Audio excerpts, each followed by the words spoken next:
वाहिगुरु जी का खालसा वाहिगुरु जी की फतेह। ब्रह्म ज्ञानी सकल कीना आत्म रस ब्रह्म ज्ञानी चीना। ब्रह्म ज्ञानी की सब ऊपर मैं ब्रह्म ज्ञानी ते कछ बुरा न पया। ब्रह्म ज्ञानी सदा समदर्शी ब्रह्म ज्ञानी की दृष्ट अमृत बसी। ब्रह्म ज्ञानी बंधन ते मुक्ता ब्रह्म ज्ञानी की निर्मल जूता। ब्रह्म ज्ञानी का पूजन ज्ञान ब्रह्म ज्ञानी नानक ब्रह्म ज्ञानी का ब्रह्म त्यान। ब्रह्म ज्ञानी एक प्रयास ब्रह्म ज्ञानी का नहीं विनाश। ब्रह्म ज्ञानी का गरीबी समाह ब्रह्म ज्ञानी परोपकार माह। ब्रह्म ज्ञानी का नहीं बंधा ब्रह्म ज्ञानी लेता बंधा।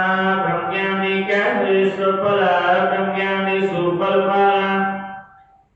ब्रह्म ज्ञानी संग सगले उधार नानक ब्रह्म ज्ञानी जपै सगल संसार। वाहिगुरु जी का खालसा वाहिगुरु जी की फतेह। जिता जियो पिंड सब तेरा तू ठाकुर ऊच भगवान। दासन दास कह जग नानक जिहा तू कराए है तेहा मुकरी वख्यान स्वरूप प्यारी सत्संग दियो। आओ जो लड़ी बार विचार चल रही है गौड़ी राग दे विच सुखने सर चलेख हेठ धन गुरु अर्जन देव जी के मुबारक कृष्णा तो उच्चारण किया होया कि पावन सुखने सर की लड़ी बार अष्टपदी 8वीं अष्टपदी का तीजा ते चौथा पदा है जो कि धन गुरु ग्रंथ साहिब के मुबारक अंग 272 273 अंक से सुशोभित है। कल भी अपने शब्द किया सी ब्रह्म ज्ञानी वो बनता है भाव ब्रह्म भाव निरंकार का ज्ञान रखने वाला निरंकार अभेद होने वाला। मात्र मेरे वर्गे बथेरे मिलांगे जो कहेंगे निरंकार मिल गया असं मिनटा च दवा दें तो माफ करना जे किसी को सरकारी नौकरी मिलती हो ना मिनटा च मनुख डाउट जरूर करेगा कि कोई ना कोई बेईमानी हेरा फेरी जरूर है जिहड़ा कहते मिनटा च तेन नौकरी दवा देना। पर असीं अध्यात्मिक दल से कदे शंका नहीं करते किंतु नहीं करते कि 2 मिनटा किवें मिल जाएगा। बिना फसल बीजा फसल वड्डी नहीं जाती बिना मेहनत किए निरंकार मिलता नहीं है। केड़ा ब्रह्म ज्ञानी बन जाता है मन सुचा ते मन साफ करके किवें बनया जाता है उहदी विचार जो चल रहे सी। अज उसे ब्रह्म अवस्था का बयान करते हुए कहते जिहड़ा ब्रह्म अवस्था तक पहुंच जाता है भाव निरंकार नाल अभेद हो जाता है सगल की रेखा कहते सारे दे चरण धूल बन जाता है। भाव मन नीवा आ जाता है मन सहज च टिक जाता है मन च सबर संतोख आ जाता है। आत्म रस ब्रह्म ज्ञानी जीना मन करके आत्मक रस जिहड़ा आत्मक सुख देने वाला है वो इकट्ठा करता है। जीना का फल इकट्ठा करना आत्मक रस देने वाला वो गुरु का ज्ञान इकट्ठा करना चाहता है। ब्रह्म ज्ञानी की सब ऊपर मैं कहते वो परमात्मा जिहड़ा तेरा सच्चा भगत तेरे नाल अभेद हो जाता है उहदी कृपा मैं भाव कृपा सब दे उत्ते होती है क्योंकि राम संत में भेद किश नहीं। वो ऐसी अवस्था में पहुंच जाता तेरे ते उस भगत दे विच कोई भेद नहीं रहता। जिस तरह निरंकार ने काल पुरख ने गुरु नानक साहब को भेजना किया नानक जिसते तेरी नजर मेरी नजर जिसते तू दयालु उसते मैं दयालु। इसलिए कहते भाई जिसते ब्रह्म ज्ञानी भाव जिहड़ा मन करके कमिक हो गया उस सारियां ते कृपा करता किसी नाल भिन्न भेद नहीं करता। ब्रह्म ज्ञानी की सब ऊपर मैं ब्रह्म ज्ञानी ते कछ बुरा न पया। सारे ते कृपा होनी है, पर जब अभेद हो जाए ब्रह्म ज्ञानी ते कछ बुरा ना पिया, कहते तो बुरा नहीं हो सकता। शरीर करके कोई बुरा कर दे गल वखरी है, मन करके ये विषय विकार नहीं बुरा कर सकते। पंज चोर ते हावी नहीं होंगे, जिहड़ा पूर्ण ब्रह्म है, जिहड़ा आत्मा परमात्मा एक होकर है, जिहड़ी आत्मा परमात्मा नाल मिल चुकी है, जिहड़ा अभेद हो चुका है, उन्हें पंज चोर डुला नहीं सकते। ये परीक्षा दसी है कि पूर्ण ब्रह्म ज्ञानी है, उसका जांच करने वास्ते कहते भाई उन्हें तो कुछ बुरा नहीं होता, क्योंकि मन करके जो मनुख मन लेगा मेरे नाल बुरा होया ते माफ करना ना भी होए तां भी बुरा हो जाएगा, क्योंकि मेन गल तो सुरती दी है। ते गुरु साहब यही समझा रहे ने, कहते जेड़ा सारियां दे उत्ते कृपा करता है, जो वो ब्रह्म ज्ञानी पूर्ण ब्रह्म ज्ञानी है, तो ਉਹਦੇ ਤੇ ਇਹ ਵਿਸ਼ੇ ਵਿਕਾਰ ਦੁਨਿਆਵੀ ਚਿੰਤਾ ਝੋਰੇ ਫਿਕਰਾਂ ਈਰਖਾ ਦਵੇ ਇਹ ਨਹੀਂ ਵਿਆਪਦੇ, ਤ੍ਰਿਗੁਣੀ ਮਾਇਆ ਤੋਂ ਉੱਠ ਜਾਂਦਾ ਹੈ।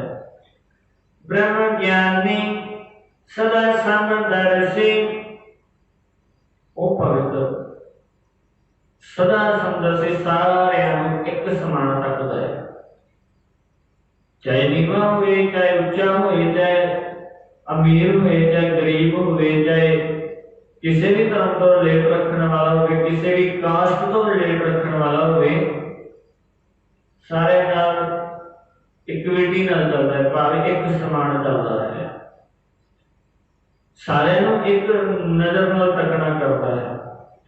ब्रह्म ज्ञानी की दृष्टि अमृत बरसी, उदी नजर दे विच कदे विषय विकार नहीं आते, उदी नजर दे विच आत्मक ज्ञान हुंदा है, जिहड़ा कि दृष्ट अमृत बरसी, जिहदे वल तकदे उहदे ते भी कृपा हो जाती, ऐसी ब्रह्म अवस्था मिल जाती है। क्योंकि मन नूं सुख, जिहड़ा आप सुखी है दुनिया नूं दूजिआं नूं सुखी करेगा, ते माफ करना जिहड़ा आप दुखी है किसी नूं सुख दी खांदी देख के भी सुखी नहीं होएगा। आप दुखी है जरा दूसरे भी दुखी समझेगा, क्योंकि रोगी क्या भाना है, सब रोगी। कहते जे किसी को बीमारी होवे ना, वो भाने सारी कायनात को बीमारी है, जिहड़ा रोग है रोगी नूं ओदे भाने सारी संसार ही रोग दे विच ग्रसित है। रोगे जन्म है रोगे मरना, रोग ना मिटे पेट गुर की शरणा। कहते भाई वो परमात्मा का जिहड़ा भगत बन जाता है, वो रोग दे विच नहीं जन्मदा है, रोग च जिंदगी नहीं बसर करता। ते माफ करना सानू रोग व्याप रहे हैं, ईर्खा दा, निंदा दा, चुगली दा, हंकार दा, धीआं पुत्रां दा, लोभ दा, लालच दा, एक नहीं अनेकां रोग ने। ये तो सिर्फ चुनिंदा चुनिंदा मेन ने, अनेकां रोग व्याप रहे हैं। पर कहते जिहड़ा ब्रह्म ज्ञानी हुंदा है, उसनूं इस तरह का किसी भी तरह का कोई रोग नहीं व्यापदा, बेफिक्र हो जाता है। जिम्मेवारियां वालों बेफिक्र नहीं, चिंता झोरियां वालों, ये रोगां वालों तो इतनी माया वालों बेफिक्र हो जाता है, जिम्मेवारियां बखूबी निभाता है। इसलिए ने जिहड़ा आप निरोग है तैनूं भी निरोग करेगा। ब्रह्म ज्ञानी की दृष्टि अमृत बरसी, जिहड़ा मन करके सुखी है होरना नूं भी सुखी करेगा, ऐसी बख्शिश उहदी नजर दे विच होएगी। ब्रह्म ज्ञानी बंधन ते मुक्ता, एक बेनती है, बंधन नहीं है बंधन, धद्दा है धद्दा नहीं है। माफ करना 100% असीं धद्दा धद्दे दी थां ते धद्दा उजागर करदे हैं। बंधन ते मुक्ता, बंधन नहीं है भाई, बंधन भाव ये जो बंधन साडे मन नूं पए ने, ईर्खा दे, लोभ लालच दे, इन्हां बंधन तो जिहड़ा परम अवस्था च पहुंच जाता मुक्त हो जाता है। ब्रह्म ज्ञानी की निर्मल जुगता, उस ब्रह्म ज्ञानी की अवस्था पाक पवित्र हो जाती है, ते जिंदगी जिउण की जुगती भी पवित्र हो जाती है। ब्रह्म ज्ञानी का भोजन ज्ञान, कहते उस भगत की जिहड़ा अभेद हुंदा है, जिवें सानू पेट भरने वास्ते अन्न की लोड़ पैंदी है, रोटी की लोड़ पैंदी है, चाहे वो फास्ट फूड जो होवे, चाहे किसी वैजीटेबल जो होवे, किसी भी तरह का होवे। शरीरक भुख मिटाने वास्ते सानू चीज रोटी की खाने की लोड़ पैंदी है। कहते ब्रह्म ज्ञानी का भी मन भुखा हुंदा है, उन्होंने भी ज्ञान की लोड़ पैंदी है। असीं दुनियावी तल दे भुख मिटाने हैं, तो ब्रह्म ज्ञानी जिहड़ा हुंदा है वो मन की भी भुख मिटा जाता है।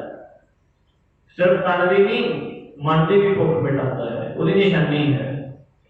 नानक ब्रह्म ज्ञानी का ब्रह्म ध्यान, गुरु अर्जन देव जी कहते हैं, नानक कहता है ब्रह्म ज्ञानी जिहड़ा भेद हो जाता है, उस अभेद होएगा उस भगत जन का ब्रह्म ध्यान, उसका ध्यान भी, उसकी सुरती भी गुरु के ज्ञान विच टिक जाती है, परमात्मा के इस अनंत आश्चर्य बोधकां दे विच टिक जाती है।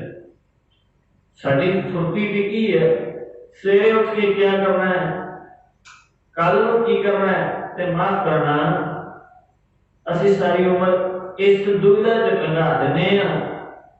जे कल का दिन गया ते आ काम रह गया साडा, आने वाला कल का दिन हम आ काम करांगे ते माफ करना, मनुख पास्ट च जींदा है या फ्यूचर च जींदा है, प्रेजेंट टाइम च नहीं चलता।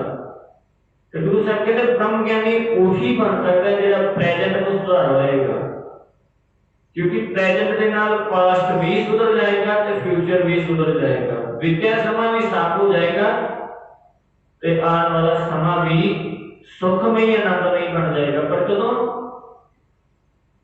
जदों मन करके गुरु की गल सुनन लग जाएगा। असीं चिंता झोलियां अपने आप बधाए ने, पर गुरु नानक साहब कहते जिहड़ा ब्रह्म ज्ञानी होएगा वो चिंता झोलियां तो अवेसला हो जाएगा। ब्रह्म ज्ञानी एक उपरयास, जिहड़ा भगत जन होएगा सिर्फ एक निरंकार ते आस करेगा। आशा करिए राम की अवरे आस निराश, कोई इस गल को दृढ़ कर लेगा, हृदय में बसा लेगा, सिर्फ परमात्मा का आसरा तकना करेगा। ब्रह्म ज्ञानी का नहीं विनाश, तो फिर उस भगत जन का कदे मन करके विनाश नहीं होगा, भाव मन करके कदे दुखी नहीं होएगा। असीं दुखी होंदे हां क्योंकि असीं ना तां गुरु की गल सुनी है ध्यान दे नाल ते ना पढ़ी है। इन्हें वो ब्रह्म ज्ञानी का ब्रह्म अवस्था कदे खंडन नहीं होएगी। ब्रह्म ज्ञानी के गरीबी समाहा, कहते उस भगत जन के हृदय विच गरीबी समाहा, गरीबी केड़ी है, हरेक दे नाल निम्रता च बोलना, हरेक नाल सहज च बोलना, मन नूं सबर संतोख च रखना, दया धर्म सत संतोख दया धर्म के गुण कमाने जिंदगी च, यह है गरीबी। गुरु साहब भी कहते हैं गरीबी कदा हमारी खन्ना सगले छाई, इस आज्ञा कोना टिका विकारी, नानक एक गल पूरे सारी। पूरी गल यही है कि जिन्हें मन की गरीबी धार ली, तन करके अमीर होए गरीब होए मतलब नहीं, जिहड़ा मन करके गरीब भाव सहज अवस्था जा गया, मिठत नीवी नानका गुण जनिया तत्त, एक गुण जिसने जिंदगी कमा ले, कहते भाई उहदे हृदय विच सहज संतोख टिक जाता है। ब्रह्म ज्ञानी परोपकारियो महा, मिठन वाले जिहड़े गुण हिरदे च वस गए, क्योंकि माफ करना मिठ तो साडे रसना तक है, मन तक नहीं पुजी। जो मन तक पुजन लग जाएगी तो गुरु साहब कहते उसकी निशानी है पर उपकार उमाहा, अपनी परवाह ना करते हुए दूसरों की सहायता करनी और उपकार वृत्ति करनी, ये उस ब्रह्म ज्ञानी की अवस्था है। ते माफ करना असीं दूसरों का सुख ना भाल के सिर्फ अपना देखते हैं, ये सिर्फ सैल्फिश की निशानी है, मतलब ही निशानी है। तो गुरु साहब कहते हैं जिहड़ा पूर्ण ब्रह्म ज्ञानी होएगा अपना उजाड़ के भी दूजे का सुख भालेगा, क्योंकि नित बुझे सो बुरा क्यों करे। यदि ब्रह्म ज्ञानी नेड़े समझेगा, कदे माड़ा नहीं करेगा, हरेगा चंगा करेगा, भला करेगा। माफ करना असी हमेशा किसी का नाम रिकॉर्ड नहीं करता दस, हमेशा दूजे के दुख के विचों सुख भाल रहे हैं। ते गुरु साहब कहते कहते सुपने के विच भी माड़ा ना करी, क्योंकि जे सुपने च भी माड़ा किया वो भी तेन भरना पै जाएगा। क्योंकि जरा सुपने च सोचांगे हौली हौली करदे करदे मन च उतरेगा, मन च उतरेगा तो वह मनुख काम कर बैठेगा संसार च। माफ करना कदे गुरु की गल मन च नहीं उतरी, विषय विकार बड़ी छेती उतर जाते हैं, पर गुरु की गल कदे हिरदे विच नहीं उतरती। कहते भाई ब्रह्म ज्ञानी परोपकार दूजिया ते दयालता करनी, कृपालता करनी, रहमत करनी, वही परोपकार करती बन जाती है। ब्रह्म ज्ञानी के नहीं धंधा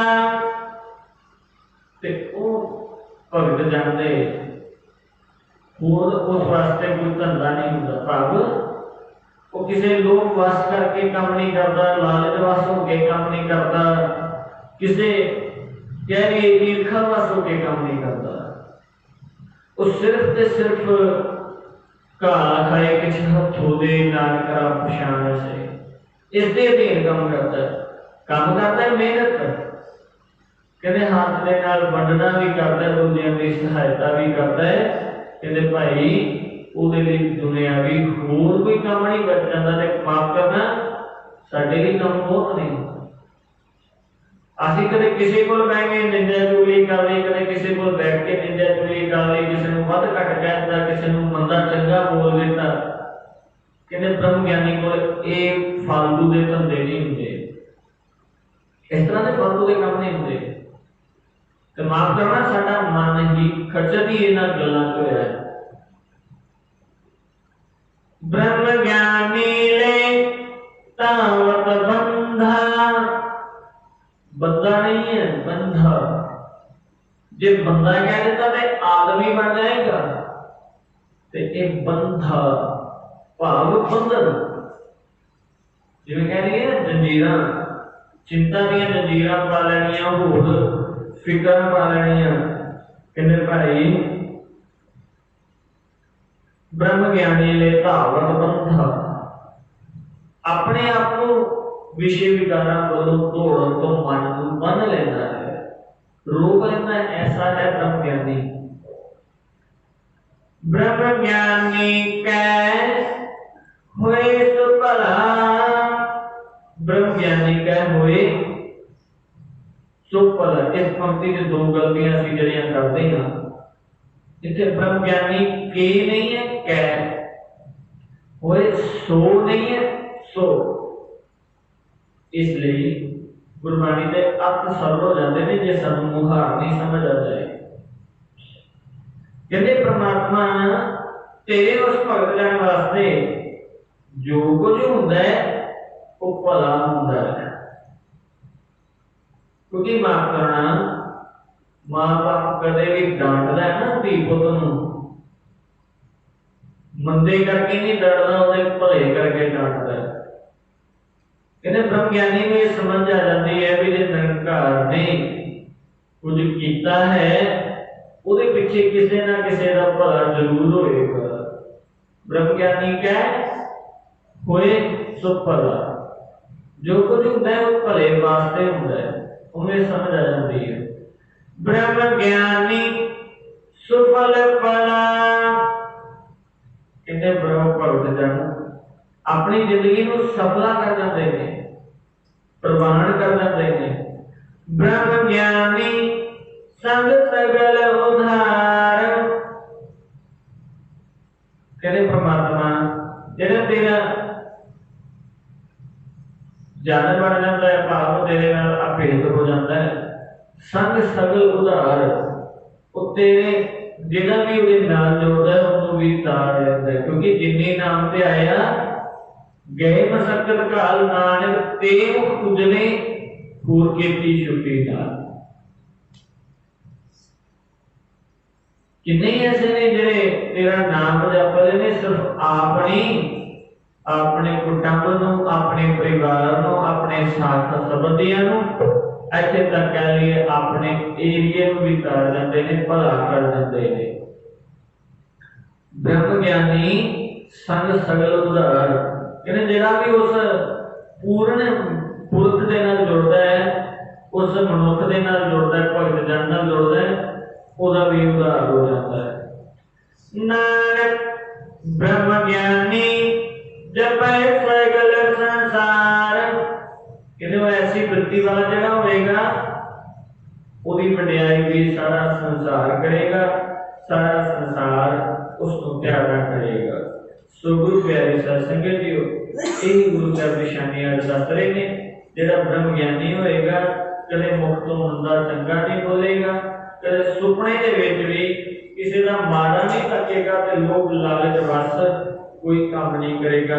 हर वेले इस माया के बंधन तो बचा रहेगा।